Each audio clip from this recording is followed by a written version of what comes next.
Hi lads, this video is going to go through the first two questions of sample paper A.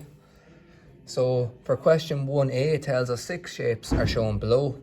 Some of the shapes are regular polygons, some are irregular polygons, and some are not polygons. In the table below, write the letter of each shape in the correct column. So the first thing we need to understand is what a polygon is first. So we have two types, a regular polygon and an irregular polygon.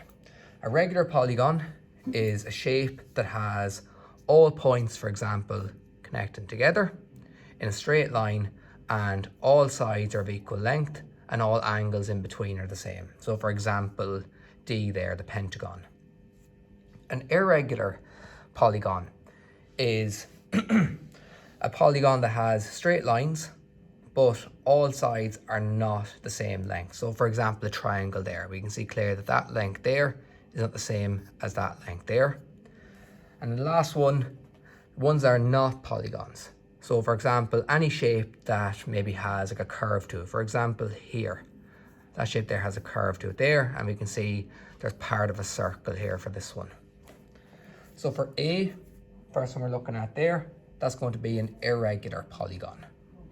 So all sides are not the same length. So A can go in there. B then, that is a regular polygon. You can see both sides there, they're parallel to each other, so that means the angles are all going to be the same as well inside. C then, that's not a polygon. D then is a regular polygon. E is not a polygon. And then F is an irregular polygon. For part B then below, we're told shown below is a regular pentagon.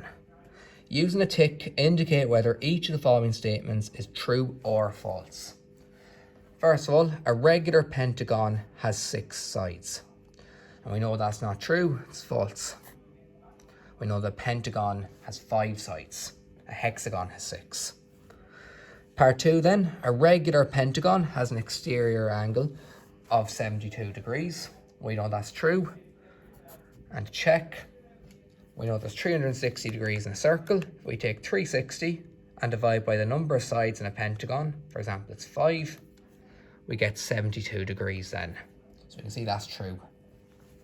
The last part then, a regular pentagon can be inscribed in a circle. That is true. Part C then, I'll zoom out a bit so you can see it. I might move this over just a little bit, as you can see there. So you can see there for part C, shown below is the logo for a bird box manufacturer. The logo is based on regular pentagons. Also shown is the incomplete drawing of a similar logo. Part 1 then tells you complete the drawing of the logo, and part 2, colour or shade the completed drawing. So what it's going to do is, I'm going to raise it up a little bit higher so you can see the full question.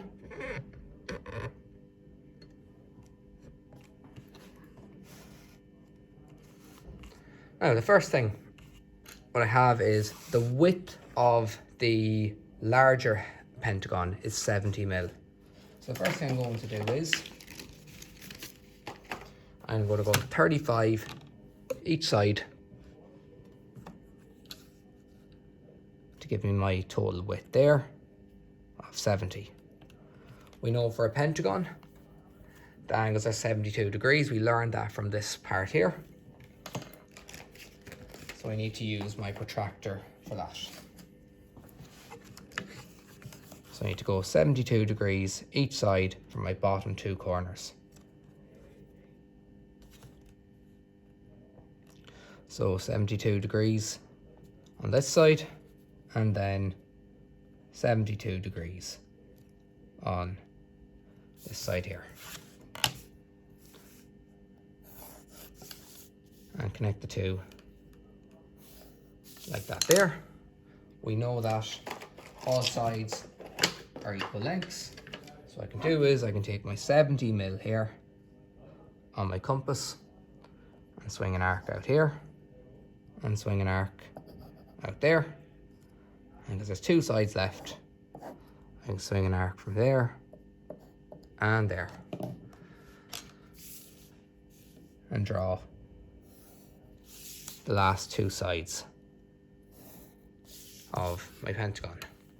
So there's the larger one on the outside. For the inner one, it's the exact same. We're just told it's 38 in total. So what we need to do is split that in half, giving us 19. So I need to go 19 to the left and 19 to the right to give me my 38 there. And because it's the same pentagon again, what we can do is, if it just lifts up slightly, you can see there now, I'm just going to take these lines, this one and this one, parallel.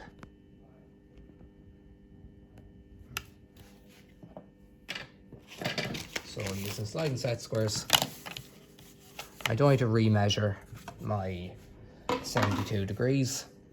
I can just take that length there, or sorry, that angle there, and take a line out there, and take a line out there. Once again, take my 38 on my compass, swing an arc there and there, and then in the center there. And they'll be parallel as well then as a result. Now for this question, the pentagons are fully heavy. So I can take all these sides heavy here. And take this smaller pentagon heavy all the way around as well. Last little part is the radius 10. And we can see that, if I hold this up again,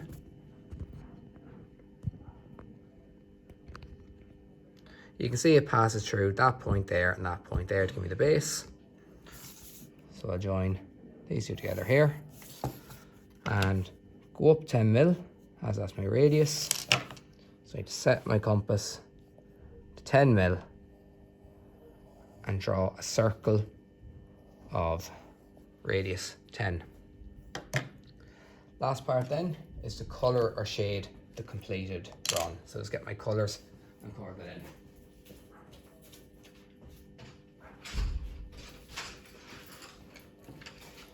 So if you don't have colours, just use your pencil in the exam.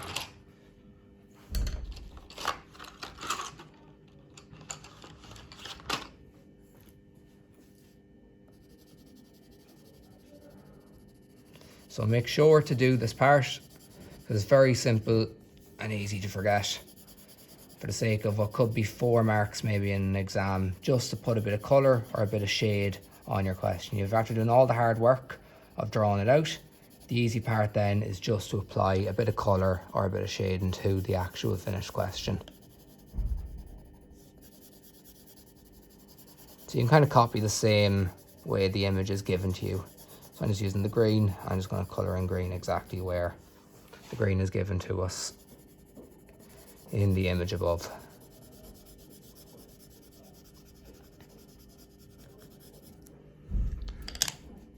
So that's question 1 finished. So nice and easy for that one there.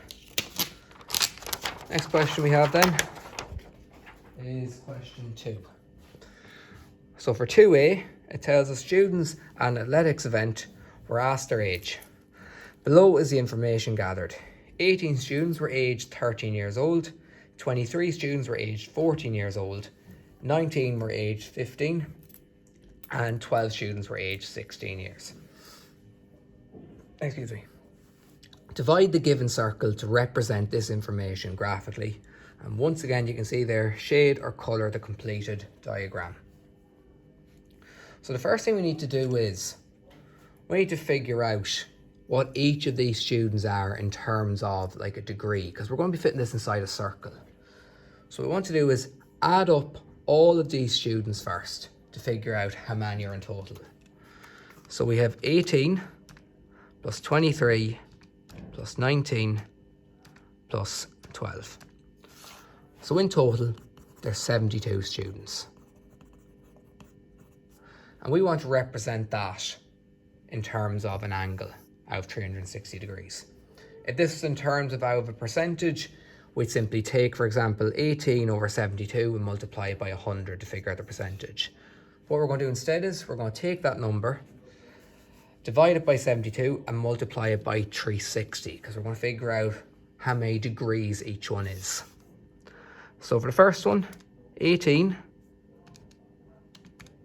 divided by 72 multiplied by 360 degrees. And that works out to be 90 degrees. So it's going to be a quarter of it. Next one is 23 divided by 72 multiplied by 360. That's going to be 115 degrees. The next one, 19 divided by 72 multiplied by 360. It's 95 degrees.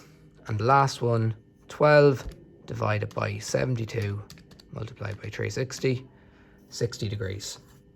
And check to make sure you're right. What you can do is add up all those together, and that should equate to 360 degrees. So 90 plus 115 plus 95 plus 60. And there we get 360 as our total. So for the 18 students that are aged 34, it's just going to be a quarter of the circle. So it's a nice and simple one there. So it's just taking up 25% of it.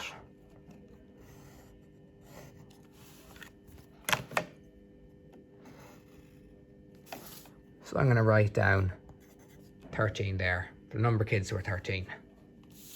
Next one then, 115 degrees for all the lads who are 14. So using my protractor, I need to measure out to 115 degrees. So starting from 0 there, all the way around, 115 degrees.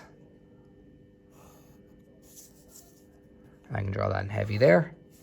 They're all the ones that are 14.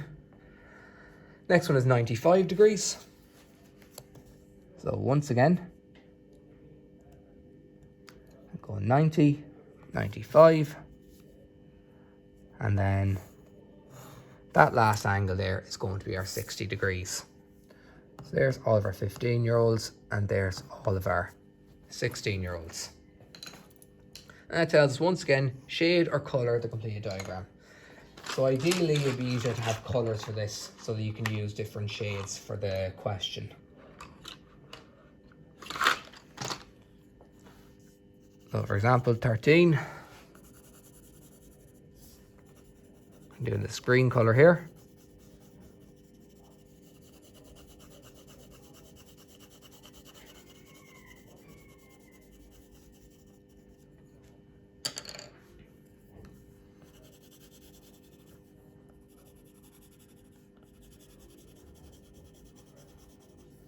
So you can see as well with this question the importance of having a calculator in the exam too, just for doing out the maths.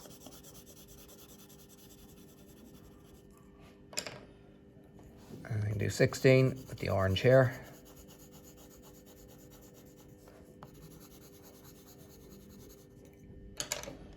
And then use like this pink colour then for the 15.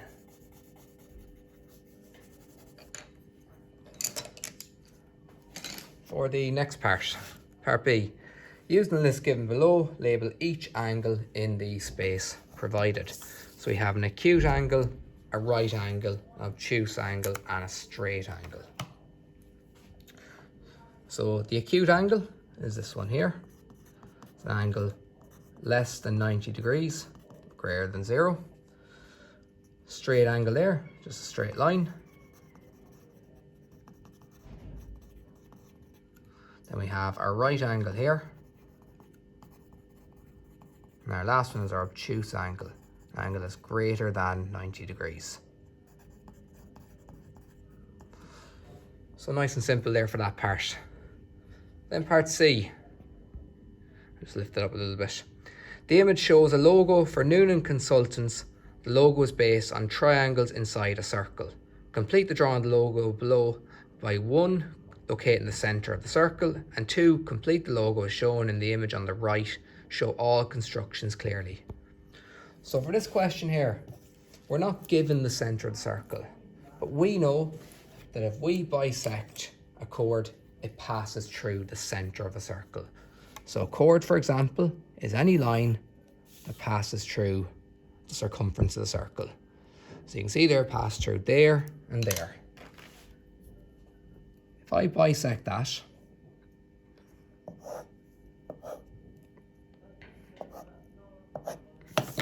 somewhere along this line is going to be the center of our circle. So what we need to do then is, we take a second chord. Once again, line at a random angle, there going through, and bisect that one.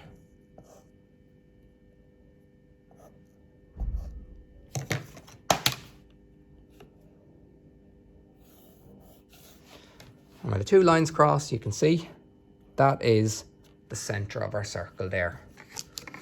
And using that information now that I have, I can now take my my vertical line, my horizontal line, and draw my 60-degree lines each side. So my center is there. Take my horizontal line, take my vertical line, and I can now complete the rest of the question then. So I have a line going out here.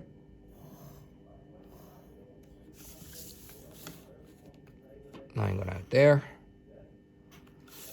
And then I have, you can see there, I have two vertical lines there giving me the opposite ones. So I can take that down there.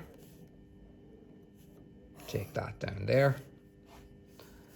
And then this one connects to there. And the opposite one just stops at that point there. And this one doesn't require you to actually shade it in, so you can just leave the question at that then. And that completes the first two questions of the sample paper.